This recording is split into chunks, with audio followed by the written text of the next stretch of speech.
Hey, what's up with it once again, ladies and gentlemen, bros, and boys and fingers, and as always, bros, women, and boys, fingers, hogs, and boys, Nintendo 2011 here, aka MannyTendoWolverine, guys, the wrestling journal, not your Twitch channel, my Twitter, Instagram, B-Shoot, Bradion, Venture, Odyssey, Rumble, any of social media platforms, guys, you want to check out. Anyways, was one other small things. I know you guys can't see it at all. There's only one small thing I wanted to talk about really fucking quickly because I don't even know if I'm going to do a video on it. Oh man, I've only seen her literally I think one time. I think she was in Pitch Perfect 1 or 2. Um this was one chick, I think she was Indian or something like that, but this one girl, Mindy Kaling, I'm not sure if this was her idea of doing it or if this was the whole fan base for Scooby Doo that want it.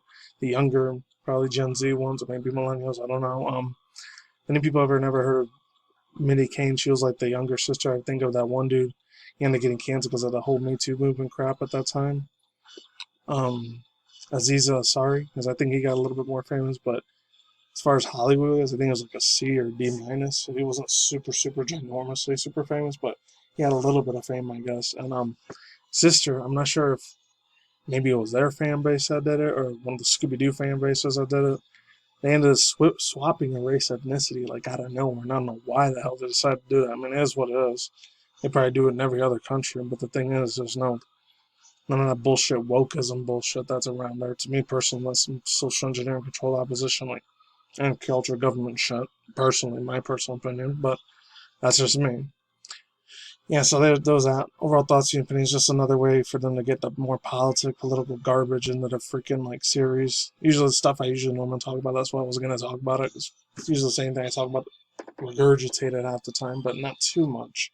So I still want to talk about little different things here and there. But anyways, this actually happened the other day. It's from Destructoid. I was gonna read one for Shack News, but yeah, every single little thing that was on there. I still don't watch it. It was 2 days ago.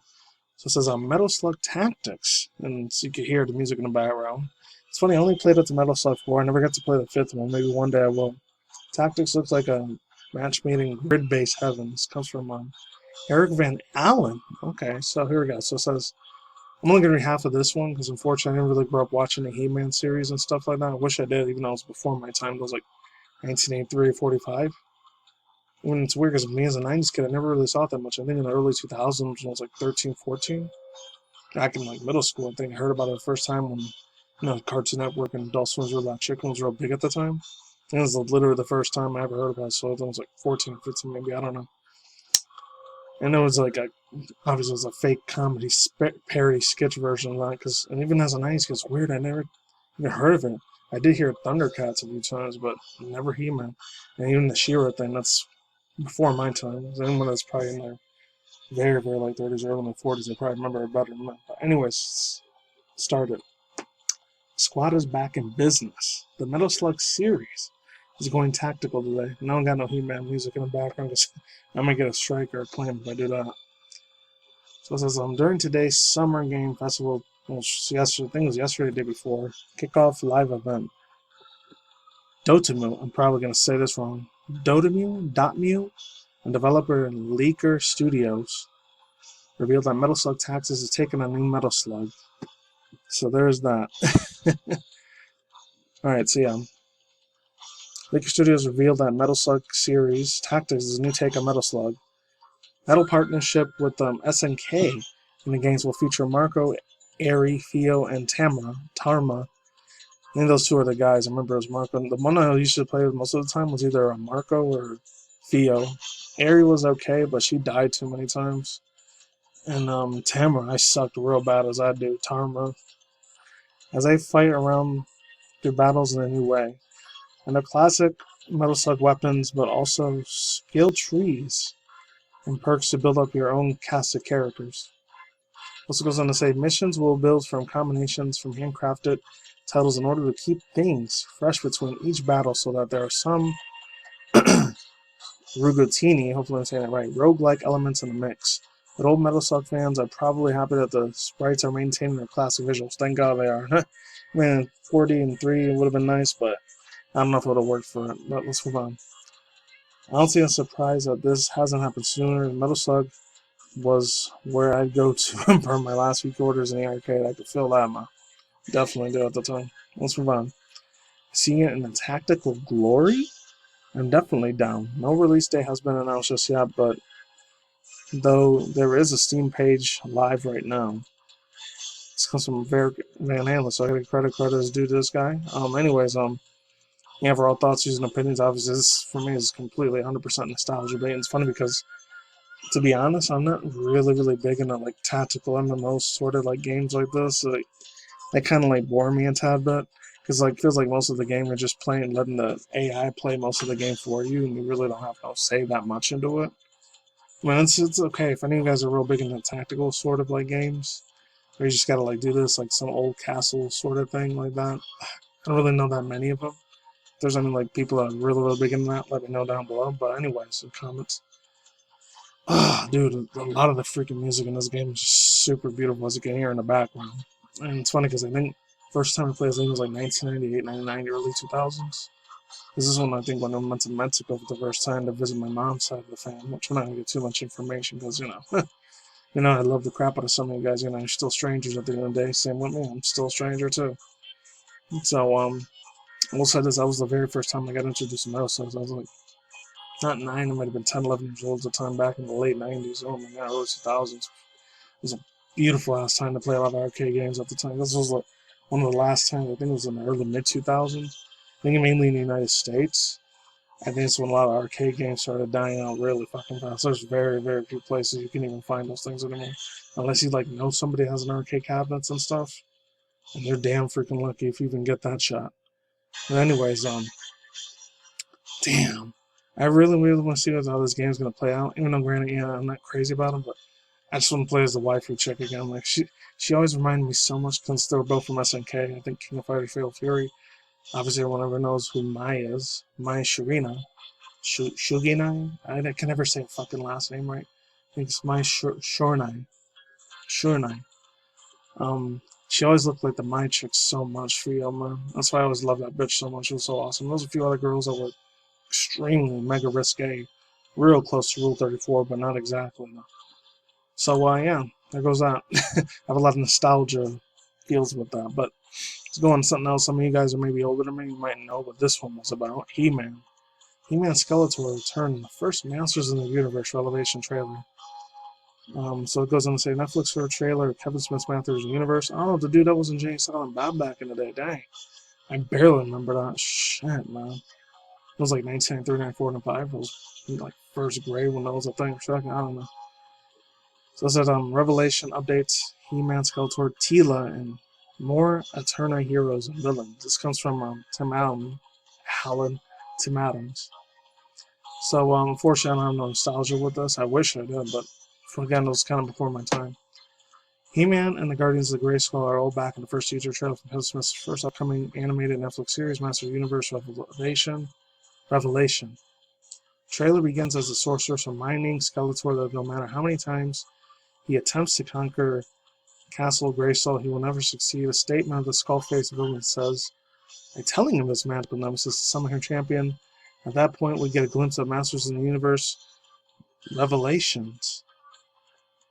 Excuse me. And the main player is Bonnie Tyler's holding out for a hero to... Oh, yeah. That's another reason I probably wouldn't play that anyways.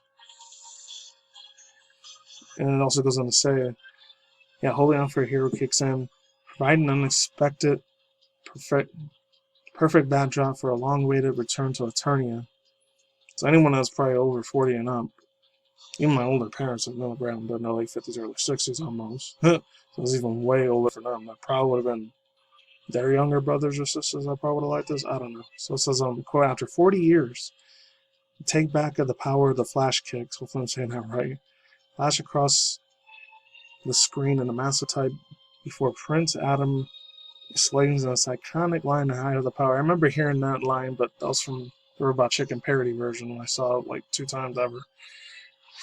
I started his transformation into He-Man. More action-packed sequences from the 5 episodes in Part 1 of Masters in the Universe Revelations are given an ending with a glimpse of what promises to be an epic showdown between He-Man and Skeletor. In a way, Skeletor, they kind of had his meme out real big, especially, this is when I was a grown adult, so I think it was 25, 26, when the Undertale thing started getting real big. I know they made Papyrus as the Skeletor a lot at the time. But that's a synopsis for Master of the Universe Revelation can be found below. I guess this is the whole quote thing, so I'm trying to be as epic as I can. The war for Eternia culminates in the Masters of the Universe Revelation, an innovation action-packed animated series that picks up where the iconic character left off decades ago. After a cataclysmic battle between Heman and Skeletor, Eternia is fractured by the Guardians of Grayskull and are scattered. And after decades of the secrets keeping him apart, Teela is reunited in a broken band of heroes in the solve the mystery of the missing sword of power in a race against time to restore Eternia and prevent the end of the universe. Yeah, so yeah, overall thoughts, views, and opinions. That's probably the cringiest thing I probably did in this thing for a while, but all I gotta say is any He-Man fans are gonna be real hyped for this thing. Congratulations, you got your wish. Hopefully it's really, really good for you guys that grew up with this. So anyways, yeah, without further ado, let's begin on this. You know I gotta switch it up for this, man. You already know, man. You already know. Anyways, yeah, so DDLC again. Doki Doki Literature. I can't believe I'm talking about this again. I mean, last time I talked about this once again was 2019. So anyways, Doki Doki Literature Club brings cult hit visual novels to the PS5, PS4 with extra content, and this is going to be going to, I think, Xbox One, Xbox Series X and S, and the Switch, so I'm probably going to be getting that pretty soon. But granted, I already played it a few times on PC for free. I've seen billions of freaking videos and fan arts on this thing. I know some people are going to, and then I got to hear this shit again. Fucking the Just Monica meme again. My God, that's going to be the only part that's going to piss me off a little bit. And the whole Sayori buffs, not Sayori, I did leave this on one of the comments. I think it was from Games Radar, so you can see how I really felt about that fucking thing. The only one I'm actually going to care about is this one again. Ugh. They're going to have the whole memes of the knife waifu chick. It just reminds me of so many other purple, blue hair anime chicks. The only two that I remember like, is the female versions from the Fire Emblem girls. Like, I know there was way more than just Violet and, what's her name? The other chick. The one I actually use is one of my top main Smash Bros. Fighters. I think Lucina. Her, and then some other chick. I'm trying to remember. Even back in the early 90s, like Bulma, even though their attitudes are way different, but oh man. It's funny to see this shit again, man. So it says back in 2017, developer Team Salvato made Waves. I remember this shit. Oh god, this is such a big meme machine, man. DDLC, Doki Doki Literature Club, resealed to a little fanfare in Steam. The visual novel became something a part of a cult classic almost instantly. For some reason, the best left to discover when you play it yourself. Of course, PlayStation users may not have the same and the means to check it out, but DDLC Pass has just been announced. It's coming to PS5, PS4, and that's coming to the other two. I don't know why I didn't say that. The game presents itself. Oh, here we go with this. Oh, again, 3 times, bro. The game presents itself as a lighthearted visual novel about a student who joins their Titular Club in order to date one of the 4 female members. You've never seen this before, it's probably brand new to you, but if you have, like me, you already know what it's all about. But the positions of itself in a way is actually a psychological horror experience in disguise. So what does this Plus version have in the tablet? Aside from the gaming console, the new version adds a bunch of new extra content. I figured as much. 6 new side stories and hundreds of unlockable images such as concept art, lots of new music, and a music player, and a visual upgrade for bringing the full HD. DDLC Plus can make its way for the PS5, PS4, and of course Nintendo Switch and Xbox Series X and S on June 30th, so there's only a couple weeks before you see what all the fuss is about. So yeah, overall thoughts and opinions, I'm really looking forward to seeing that extra content, man. Oh man, oh man, oh man.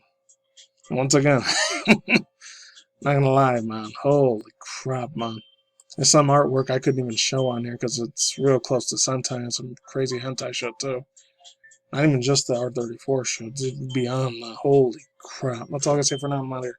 Peace out once again, ladies and gentlemen, bros, women, fanboys, and fangirls with the tacos and commodities. I'll see you when I see you guys a day of night. We're getting a roll out there. Stay tuned for future channel with video game industry news, and mom news, internet news, Twitter news, drama news, reaction videos, and that's it. Peace out, Miss Outcrop. See you on the flip side.